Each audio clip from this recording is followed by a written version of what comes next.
చంద్రబాబు నాయుడు గారితోటి పవన్ కళ్యాణ్ గారు ట్రావెల్ అవ్వడం వేరు. చంద్రబాబు నాయుడు ముఖ్యమంత్రిగా ఉన్న పవన్ కళ్యాణ్ గారు ఆ గౌరవం ఇవ్వాల్సిన అవసరం ఉంది. సీనియారిటీని పెట్టామనియండి, వయసుని పెట్టామనియండి. అదే ప్లేస్లోకి లోకేష్ వచ్చిన తర్వాత ఆ షింక్ అవుతారా? అయ్యే ఛాన్స్ ఉంటుందా? అందుకే లోకేష్ వీలైన ప్రతిసారి పవన్ అన్న లేదా పవన్ అన్న అని అంటారు. ఆయన నాకు అండగా నిలబడ్డారు, ఇవన్నీ కూడా చెప్తూ ఉంటారు. కానీ ఉంటుంది ఖచ్చితంగా ఇద్దరు ఒకటే తరము ఒకటే ఇది అయినప్పుడు స్వరం ఎవరి స్వరం వాళ్ళకు ఉంటుంది. అంటే చాలా క్లియర్ కట్గా ఇద్దరి మధ్య తేడా, ఒకరు వయసులో ఎక్కువ, ఒకరు వృత్తిలో వేరు, ఇంకొకరు వేరే విదేశాలు, ఇట్లా ఒక విడగొట్టే గీత చాలా స్పష్టంగా ఉంటుంది వయసులో తేడా ఉన్నప్పుడు. కానీ ఇద్దరూ ఇంచుమించు ఒకటే తరానికి చెందిన వాళ్ళు అయినప్పుడు ఖచ్చితంగా ఒక విధమైన కనపడని ఒత్తిడి, ఒక అన్రిటర్న్ ప్రెషర్ ఉంటుంది.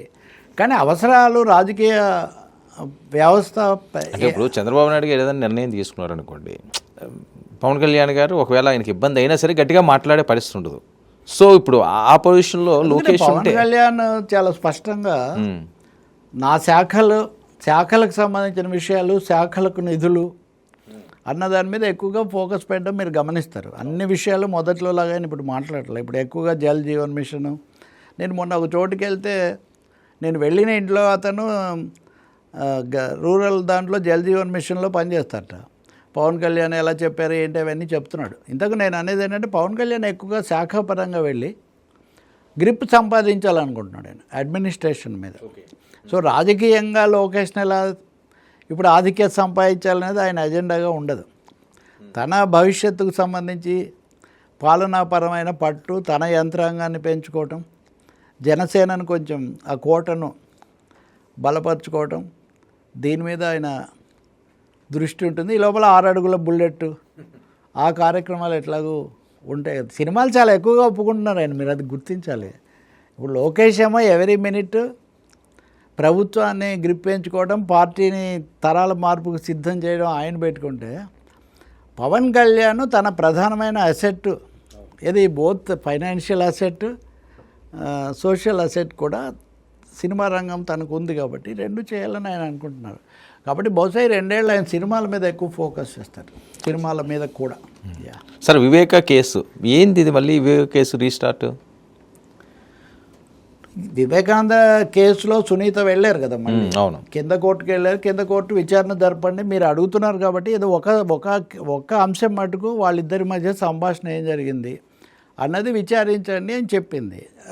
ఇలా అన్నారు కాదు, ఇంకా ఎక్కువ జరపాలని ఆమె సుప్రీంకోర్టు కూడా వెళ్ళారు. సుప్రీంకోర్టు ఏం చెప్పిందంటే, లేదు ఇప్పటికే ఇది చాలా ఆలస్యమైంది, ఇంకా ఆలస్యం అవ్వడం మంచిది కాదు, నిజం చెప్పాలంటే ఆలస్యం చేయకుండా వేగంగా విచారణ జరపమని, మేము దర్యాప్తు ముగించమని చేస్తామని సుప్రీంకోర్టు చెప్పింది. దాని మేరకు వాళ్ళు నిన్న సునీల్ యాదవ్ ఆయన నిందితుడు, ఆ తర్వాత భరత్ యాదవ్ అని ఆయన సాక్షి, కిరణ్ యాదవ్ అని ఇంకొక ఆయన కూడా ఉన్నాడు. ఇప్పుడు వాళ్ళ దృష్టికి వచ్చింది ఏమంటే, కిరణ్ యాదవ్ అనుకుంటాను, హత్య గురించి బాహ్య ప్రపంచానికి 6 గంటలకు తెలిసింది పిఏ కృష్ణారెడ్డి ద్వారా. కానీ దానికంటే ముందే 2 గంటలకు ముందు 1:42 ఆ ప్రాంతాల్లో కిరణ్ కుమార్ రెడ్డికి ఇంకొక ఆయన కిరణ్ యాదవ్కు ఇంకొక ఆయనకు ఒక సంభాషణ జరిగింది, అర్జున్ రెడ్డి ఒక సంభాషణ జరిగింది. ఇదేంటి ఆ రాత్రిపూట సంభాషణ ఎందుకు జరిగింది, ఆ వివరాలు ఏంటి, ఇవి విచారించాలని వాళ్ళు అనుకున్నారట. మీడియాలో వచ్చిన దాని ప్రకారం వాళ్ళని రమ్మంటే మేము హైదరాబాద్ రాలేమని చెప్పినప్పుడు వీళ్ళే అక్కడికి వెళ్ళి పోలీస్ స్టేషన్లోనే ఈ విచారణ ఇది చేశారు. చేస్తే అక్కడ ఒక విచిత్రమైన పరిస్థితి ఏమొచ్చిందంటే, ఈ వివరాలు కాకుండా మా ప్రాణాలకు ముప్పు ఉంది ఇట్లాంటివి వాళ్ళు ఫిర్యాదులు చేశారు. సో అవన్నీ వాళ్ళు వినేసి వచ్చారు. ఇంకొంత క్రాస్ చెక్లు అవి చేసుకుంటారు. మొత్తం మీద ఇప్పటి వరకు జరిగింది కాకుండా ఆ సమయంలో ఆ సంభాషణ ఎవరిది ఇట్లాంటివి అలా కాదు. ఉదాహరణకు భారతీరెడ్డికి ఫోన్ వెళ్ళింది, దీని మీద దర్యాప్తు అంటే కోర్టే తోచిపుచ్చింది. ఎవరికి చెప్తారండి ఏదైనా జరిగితే? ఆయన ప్రతిపక్ష నాయకుడిగా అన్న కొడుకు అక్కడ ఉన్నప్పుడు వాళ్ళ కుటుంబానికి ఫోన్ చేయడంలో అందులో పెద్ద దాని మీద చేయడం ఏంటి ఇట్లా చెప్పారు.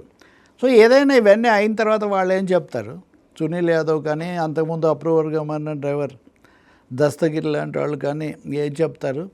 When I was in Kadapa దీని గురించి మొన్నే కదా నేను యూనివర్సిటీలో ఏదో అవార్డు కోసం వెళ్ళినప్పుడు కొంతమంది చెప్పుకుంటున్నారు అక్కడ మీడియా మిత్రులు కానీ ఈ రకరకాల వాళ్ళు కడప వాళ్ళు మటుకు చాలా ఆసక్తిగా ఎదురు చూస్తున్నారు. వాళ్ళకు పూర్తి స్పష్టత ఉంది. That much I can say. కడపలో స్థానికులకు జరిగింది ఏంటి, ఎవరి పాత్రలు ఎటువైపు ఉన్నాయి అనే దాని మీద వాళ్ళకేమీ పెద్ద ఏదో నాటకీయంగా జరగబోతుందని అక్కడ ఎవరు భావించట్లేదు.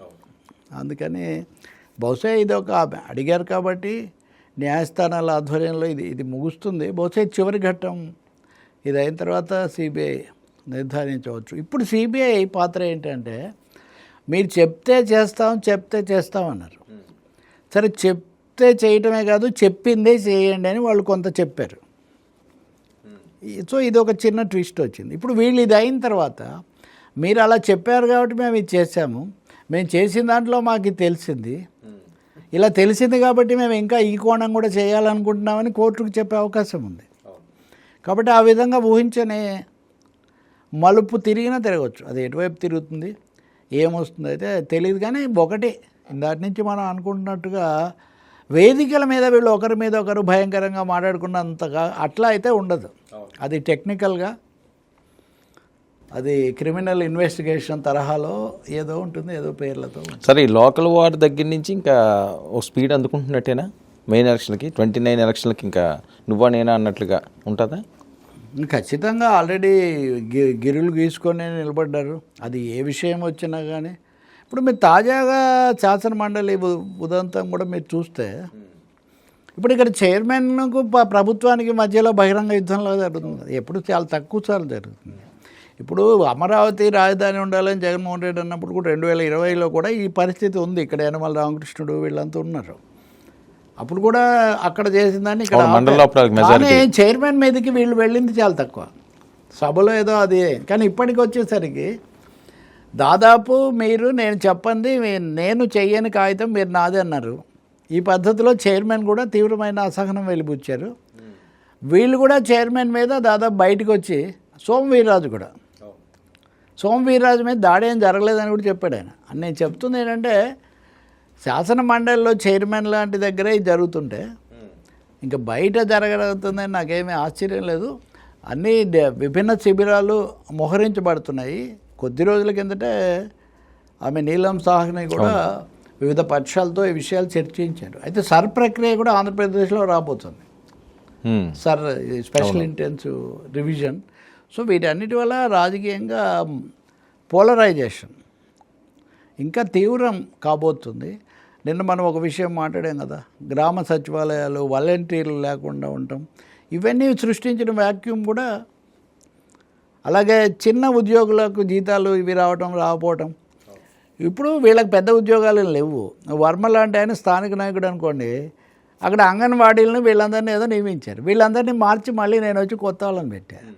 ఒక అనీజ్ సిచ్యువేషన్ ఏర్పడింది. సో వీటన్నిటినీ చక్కదిద్దుకుంటే ఎన్నికల్లో ఒకటి ఉంటుంది, లేదనుకోండి దాని ప్రభావం కూడా ఉంటుంది. రాజకీయంగా మటుకు ఆంధ్రప్రదేశ్ ఒక ఆసక్తికరమైన పరిణామాలు చూడొచ్చు.